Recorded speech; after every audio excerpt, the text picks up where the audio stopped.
Hi everyone, this is Neil. I hope this finds you all well. So, we've come to the point in your action research projects where we start needing to think about the ethics of what you're doing. Obviously, when we're engaged in action research, we're engaged in activities which have impact on other people in some kind of a way, and so therefore there are obviously going to be ethical considerations we need to bear in mind. In today's video, I'm going to do two things. In the first half of the video, I'm going to talk a little bit generally about the underlying principles we need to think about when we're considering the ethics of our research. People talk about this in different ways. This is just my take on it. You might hear it in different ways from different people, and that's fine. You're just getting a variety of different inputs. So what you're getting today is my take on this. And then in the second half, I'm going to walk you through BIM's paperwork. Now, for any research project to take place at BIM, it has to be approved. The paperwork's been designed, I think, by the Research and Ethics Committee. It's certainly part of BIM's overall quality assurance and enhancement processes. I didn't incidentally design any of this, but I think it's I think it's absolutely fine. So I'm going to just talk you through the paperwork because when people first see it, sometimes it does look like it's a little bit daunting. So I just want to sort of make it less scary than it might otherwise be and show you exactly what you need to do and how you need to fill it out in order to get approval for your projects to go ahead. So, as I say, the first half of what I'm going to do is I'm going to talk a little bit about the general principles that underlie thinking about ethics when we're engaging in research. And those three principles are respect for individuals, beneficence, which means trying to do good, and justice. Okay? So, in terms of respect for individuals, what we're really thinking about here is informed consent.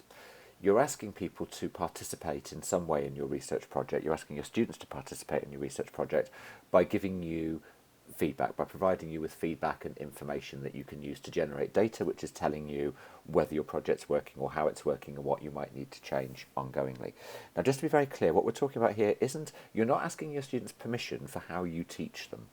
That's a point I'll make on a later slide, but I'll say it again now. You're not asking permission for how you teach them. That's a professional decision, and before you started doing an action research project, you never asked your students permission for how you taught them. This is exactly the same. Doing an action research project doesn't change that in any way. What you're asking your students permission about is whether they're happy to be involved in the research aspect of what you're doing by being participants in that, by being involved in data generation, maybe by answering questionnaires for you or being involved in focus groups and explaining to them very, very clearly what you're doing, that's information, making sure that they understand what you're doing, what their role is in what you're doing, that's information again, and making it very clear to them that it's entirely voluntary whether they want to participate or not in filling out questionnaires, being interviewed, being part of a focus group. That's entirely up to them. There's no obligation on them to do that. And if they say to you, actually, I'd rather not, you need to make it very clear to them that that won't in any way affect their treatment as a student on the course. And it won't affect their grade, it won't affect your view of them. It's something. This is something which is effectively separate from them being one of your students. So the general principles under this idea of respect for individuals is that you really need to respect your participants in all the stages in which you're generating data with them. Okay, so as I say, it's probably going to be, you might be videoing them in class, you might be doing focus groups, you might be interviewing people one-to-one, you might be asking them to do questionnaires. And all stages in the data generation process means they need to know before you've asked them for any data at all, why you're asking for it, what you're going to do with it. You've got to respect them during the process. They can drop out at any point they want to, and you respect them after the process by making sure that any data they give you remains anonymised in your write-up, so nobody knows which individual person said any particular thing. They're taking part in your research on a voluntary basis, and that means that they can withdraw from your research at any time as well. They might do one interview group with you, and you might invite them to a second, and they might say, actually, I don't really want to do that again, and that's completely fine. So you must tell people in very straightforward language that they can understand about your project, what you're doing, why you're trying to do it, how they fit into your project, why you want data from them, what you're going to do with that data, what purpose the data will be used. And I'll come on to this in a little bit more detail later on, how you're going to store their data, because you've got to store it in a way which is secure and no one else is going to be able to access it, and how you're going to dispose of the data when the project is over. And as I said earlier on, you don't need to ask their permission for how you choose to teach them. This is about their involvement in your research project. It's also important to remember that we're not conducting experiments. We're trying to improve our professional work, so we're not doing anything which is covert, hidden, sneaky, People, you're not doing anything to people that they're not aware that you're doing. This is all going to be very open, very transparent, very collaborative. Your students are your collaborators in this project because they're helping you, because they're giving you feedback on how they perceive what's going on, and that's incredibly helpful feedback to receive. So you see this as a form of collaboration rather than a form of, they're kind of lab rats who you're doing something to. So we're working with people, we're not working on them, we're not doing things to them. They're not laboratory animals, they're not test subjects, and it's also very important that when you write your project up at the end, that all of your participants remain anonymous. I shouldn't be able to identify any individual student from anything you say about them when I read your project. So that's respect for individuals. The second area is beneficence, this idea of trying to bring benefit to people or trying to do good. And this is really about assessing the potential risks and benefits of your project, both potentially to yourself, but primarily to your participants. Because obviously what we're trying to do is we're trying to improve things. We're not deliberately trying to make things worse. You can't do a project where you go, I think what I do is quite a good idea, so I'll try and do something else, and if that's worse, then I'll know that what I was doing already was a good idea. I know that sounds a bit bonkers, but you can't do it that way around. You're deliberately trying to make things better.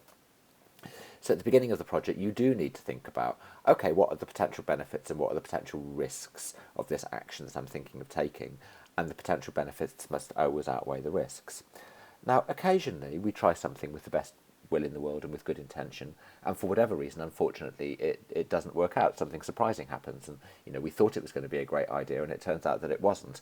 If you think that the experiment that you're trying or the new action that you're trying is actually making things worse, all you do is you just stop and you go back to what you were doing before. Okay, so there's always this sort of safety mechanism that both protects you and protects your students if need be. The final area we think about is, this is our overall thinking, is justice. And this is the idea that any of the benefits and risks that we've just been discussing must be fairly distributed. And the people who are involved in the actions and the research you're taking, there must be a fair selection. And this basically means that you can't expose some of your students to more benefits potentially or more risks potentially than others. In practical terms, what this means is that if you change something on a particular module that you're teaching, and you have more than one group of students studying on that module, then you must make the same changes with all groups. You'll probably be aware that there's quite a lot of research which is done by having a control group where you don't do you don't make the change, and then the group where you do make the change, and you compare and contrast what happens. You'll be aware that famously that's done with medical research. Half the patients get the real drug, half the patients get a placebo. You see what happens. Action research doesn't work in that way. We are not working with control groups, okay? If you're going to make a comparison of whether things have changed or not, you're comparing through time. You're saying, well, okay, before this happened, now that I've made this change, this is what's now happening. So the comparison is historical in a way, it's through time. It's not a comparison between two different groups. If you're teaching different modules, you don't have to make the same change in every single module that you're teaching. That's fine because those are a completely different group of students. But within any group of students working on the same module with you, if you have 2 or 3 groups in the week and they're all doing the same module with you, you have to treat them all in exactly the same way. Because if we think about this, if you do something and it turns out to be a fabulous innovation, but you did it with one group of students and you're actually teaching 3 groups on the same course, that's really unfair because the other 2 groups of students, just by pure chance, have been disadvantaged compared to the group of students where you made the change, and obviously that's not okay. The final thing to talk about is data protection. So the general rule here is that we all need to keep our data in a secure way so that nobody else can access it. We're the only people who can access the data that we've produced. One very obvious thing to say, and this is why we've got the shocked face, is that please never put your data on any kind of shared drive. Do not put it on a BIM server. Don't put it on a cloud server either, okay? The best way of looking after your data is not even to store it on your own computer, actually. It's to store it on an external drive. Whenever I do this, I always use just one of those little plug-in thumb drives and make sure that the drive, you've set it up so that it's password protected. Also, once your project is completed, and by completed here, what I think I really mean is you've submitted your action research project and it's passed, so you know it's all completely done and dusted. Don't destroy anything until you know you've passed. If the worst comes to the worst and you might need to do a resit, it's very unusual, it's very unlikely to happen, but if the worst came to the worst, please don't destroy your data until you know you've passed. But once you've passed and once it's finished, you actually are then obliged to destroy all the data that you've got. You can't keep it beyond that point. So those are the general principles, okay, around research ethics. Now, BIM has designed, and this is fairly newly designed, a way in which any research project that's being undertaken at BIM has to be approved. Okay, so if you look at this little flowchart, all of the slides you're about to see, by the way, are from the documentation that's also attached to this blog. So these are just little screenshots from that documentation. Once you've got a proposal, there's first of all a two-stage process. So first of all, there's a very short little self-assessment checklist of 5 questions. If you answer all the questions no, your project doesn't need any approval and you can just start. Unfortunately, as you'll see on the next slide, you're not going to be able to answer all the questions no. So we're going to be going down the right-hand column here, not the left-hand column, because you're going to have to answer at least one of the questions yes, then there's going to be need for approval. So you then fill in you then go to the second set of 8 questions. This sounds like a complex process, but it makes sense, and I'll go through it all with you. You then go through a second set of 8 questions to decide, okay, my project needs to be approved. Is it a high-risk project or is it a low-risk project? And exactly the same way, if you answer all of the questions, all of these 8 questions with no, then it's a low-risk project. If you answer any of them yes, then it's a high-risk project. If it's a low-risk project, the final stage of this is you have to fill in a whole approval form, which again I'm going to show you on the slides. If it's a low-risk project, the project is signed off for approval by me as the course leader of the PG Cert. Okay, so you're, as it says on the bottom of this approval form to supervisor, what that actually means in the context of the PG Cert is that I approve your project as being ethically okay. If your project is a high-risk project, I'm not allowed to sign it off, and your approval form has got to go to the Research and Ethics Committee, BIM's committee meeting, and that meets once a term, and that committee has to decide whether it's going to give approval for your project or not. I think, and you'll see when we look at the 8 questions that you have to answer, I'm pretty confident that everybody's project is going to be low risk. If you think your project might be high risk, please contact me and talk to me about that, because we need a discussion, and if it really is, then obviously you will have to go through the Research and Ethics Committee to get approval. If it isn't, then I'll still be able to sign it off. Okay, so the first set of 5 questions that you have to answer, and this is where you decide, if all of the questions here are no, then you don't need to go through any of this process. But I think for all of us, the first question is going to be yes. So the first question is, will the research project involve human subjects with or without their knowledge and consent at the time? Well, yes, actually, because our action research involves working with our students. So the answer to that question is inevitably going to be yes. I would imagine that for everybody, the answer to the next 4 questions are going to be no. I kind of actually hope that the answer is going to be no. Is the research project likely to expose any person, whether or not a participant, to physical or psychological harm? I would hope not. Will you have access to personal information that allows you to identify individuals or corporate or confidential corporate or company information? No. Well, I suppose in a way you have access to what people have said in the feedback, but that's not what personal information means here, so that would be no. Does the research project present a significant risk to the environment or society? No. Are there any ethical issues raised by your research project that, in the opinion of your supervisor or researcher, require further ethical review? If you think that there might be some ethical considerations, then contact me and talk to me about it, and then we'll decide together whether the answer to that question is yes or no. Okay. So given that you've said yes to question number 1, because your project does involve human subjects, you then need to go on to the risk assessment, the 8 questions here. And remember, if you answer no to all of these questions, then I can approve your project. If you answer yes to any of these questions, then your project has to be approved by the Research and Ethics Committee. So, question 1, and I think for most of you, well, the vast majority of you indeed, it's going to be no for all of these.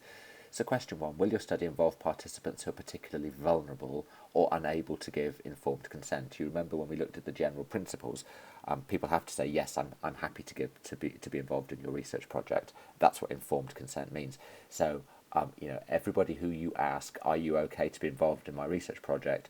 Do you know that they can reasonably make that decision for themselves? I think the answer there is probably going to be yes. But it's going to be no, I beg your pardon, because no, your study won't involve people who can't give consent for being involved. Will participants be required to take part in the study without their consent, or will deception be used? The answer to that will, I hope, be no. If the answer to that question is yes, by the way, BIM will not approve that project. That's a non-negotiable game killer, right? So if you were thinking of doing something on people which they weren't aware of, they didn't have, weren't able to make consent, and deception was used, then that's an absolute no-no for a research project in BIM. So that's going to have to be no. Will it be possible to link identities or information back to individual participants in any way? The answer to that also has to be no. And what that's referring to is, when you write your assignment up, will I know which individual student you're talking about at any point? And no, I won't, because you're going to anonymise them, so that's okay. Might the study induce psychological stress or anxiety or produce humiliation or cause harm, etc.? No.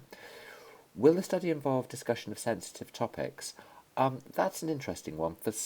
Sometimes in an action research project, the answer to that might be yes, and that's fine. We can discuss that. If the answer is yes, there's a way of going, oh, actually, the answer to this question is yes, but it is still a low-risk project because, and then I can still sign you off. So have a little think about that.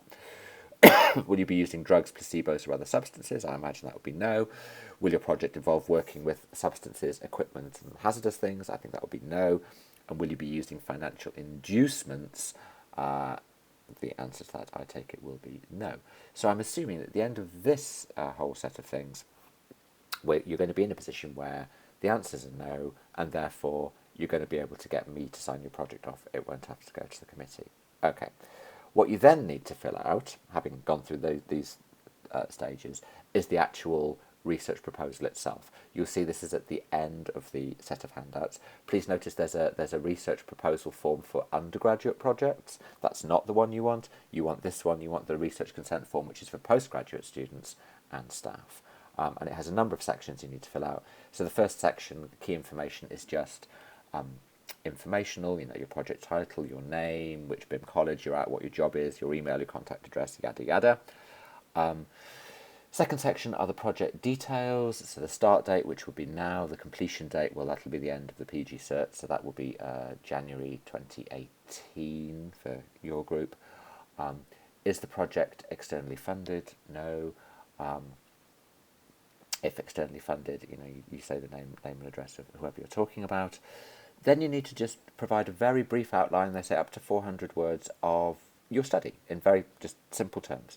So what's your research question? Why are you undertaking the research? And if your study involves participants, which in your case it does, just outlining what you're asking them to do as part of the project. So are you asking them to do interviews? Are you asking them to do questionnaires? If you don't know right now, you can say, well, my plan currently is, and that's absolutely fine. And how are you going to get students to participate? Okay. Then section 3 is the risk checklist. So, and actually, you'll find that some of the questions in here are repeats of questions that were asked previously when you were deciding whether it was a high or low risk project.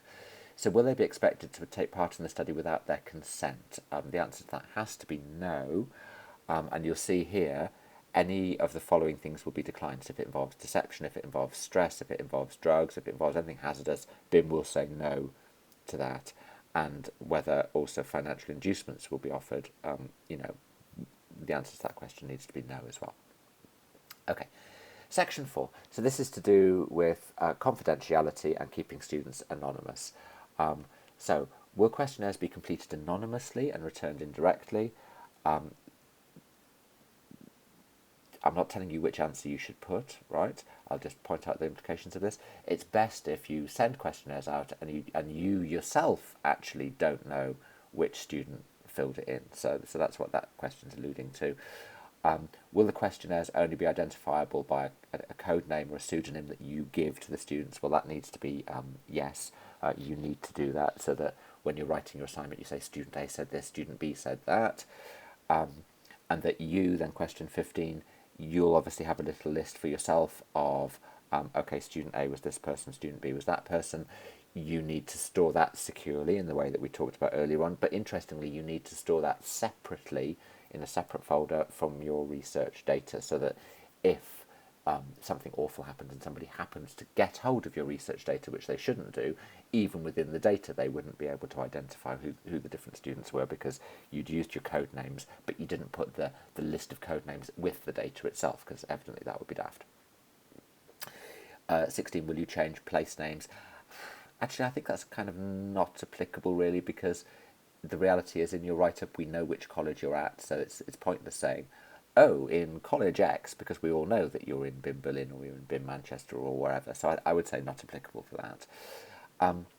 Question 17, will all personal information be treated in confidence and not shared with anybody else? Well, I hope the answer to that needs to be yes.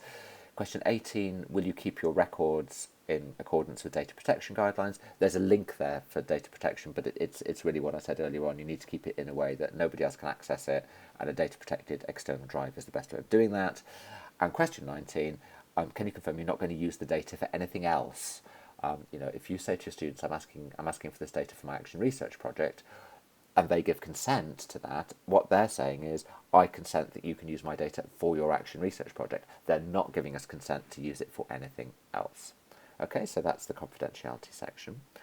The informed consent section. Now, you're going to have to produce a little bit of paperwork here, because question 5, if you're asking students to take part in your action research project, and if we're saying that them saying yes or no has to be done on the basis of the fact that they can genuinely make a well-informed decision, then actually you need to give them a little bit of information about your project and explain to them why you're asking them to take part. Okay, so question 5, will all the students, respondents, be given an information sheet which tells them about your project and explains why you're asking them to take part? The answer to that needs to be yes, and in fact you'll see later on you need to enclose a little copy of the information sheet with your ethics approval form. Okay. Question 6, if people are taking part in an interview or a focus group or an observation, in other words you're filming them in class, so basically anything that's not a questionnaire, right, anything other than a questionnaire, they need to be asked to sign a consent form. You can literally, and it's completely fine, have a little sheet of paper that goes around class and everybody signs it. That's fine. This doesn't need to be some complicated thing, but if people are taking part in some kind of activity for your research other than a questionnaire, they do need to sign a consent form, so that if somebody said to you later on, can you prove to me that Joe Bloggs genuinely did say he was okay to be part of this project, then you have to be able to show that. These are all, I should say, these are all kind of, in a way, kind of extreme case scenarios. I've never been asked for any of these things in the whole 20 whatever years that I've been working as an education researcher, right? So I can barely think of the circumstances in which it might happen. The point is, we have to be, absolutely watertight around everything that we're doing. And if we are completely watertight, then we'll probably never need any of the things that we're producing, but we do need to produce them. Question 7. This is the questionnaire version of question 6. If somebody's doing a questionnaire, you need to let them know that if they complete it and hand it in, that implies they're giving you consent for using the data. Okay, so it's always worth just saying that at the top of the questionnaire. And number 8, and this goes back to your information sheet, you need to say to people that they can withdraw at any time and they can ask for their data to be destroyed. So I always add that into my information sheet. So that's to do with informed consent and how we recruit our participants. There are some context questions. Would a criminal records bureau clearance be necessary? I would imagine the answer to that is no. Are there other ethical clearances or permissions required?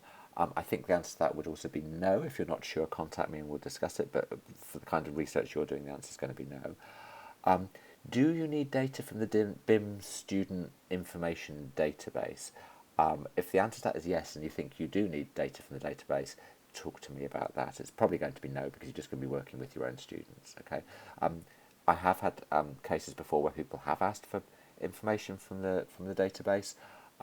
BIM is very, very reluctant to release that data because it has its own data protection obligations for the data it keeps on students, and it's pretty unwilling to share it.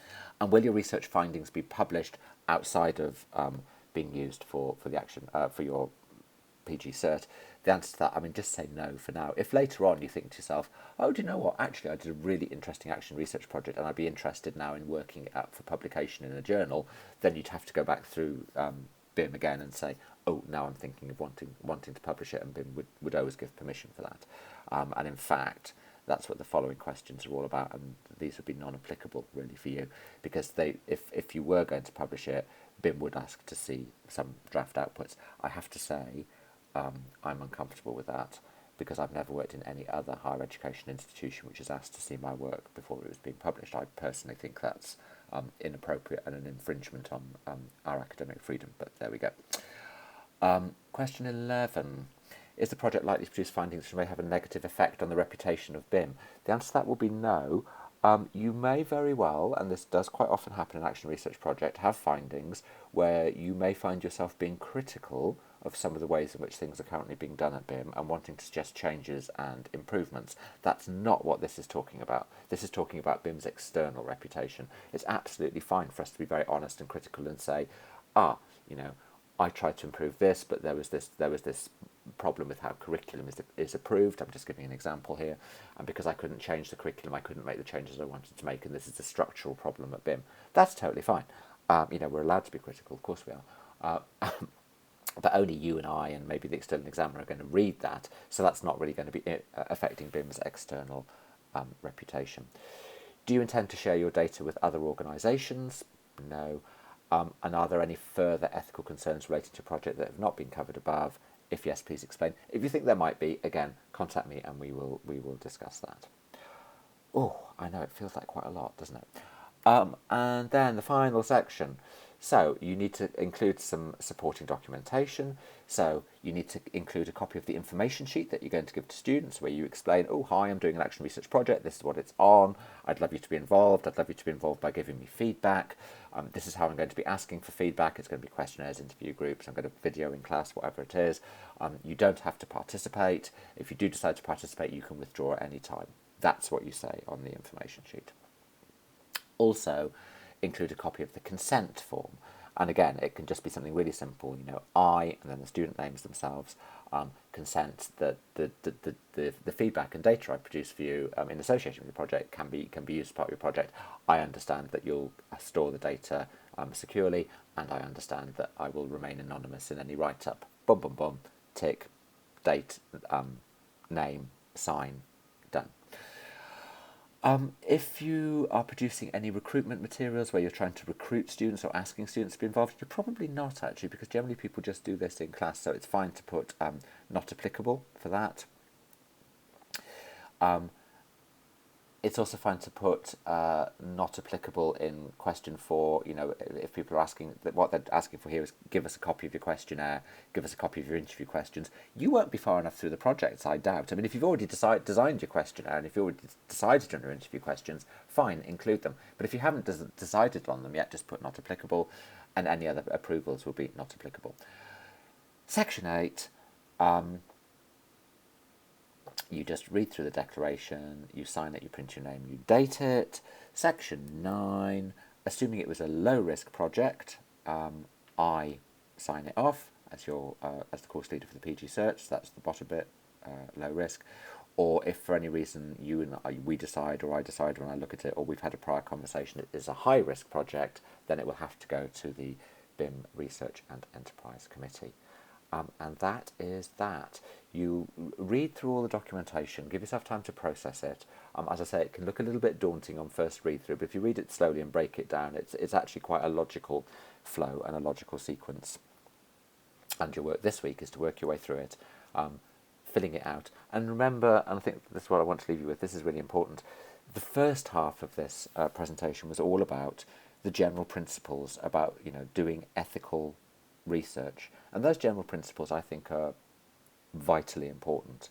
So it's really about thinking about the principles and the genuine ethics of our research that's important this week. It's not the form-filling exercise. This I think can become too easily something which just feels like a form-filling exercise, and it's not.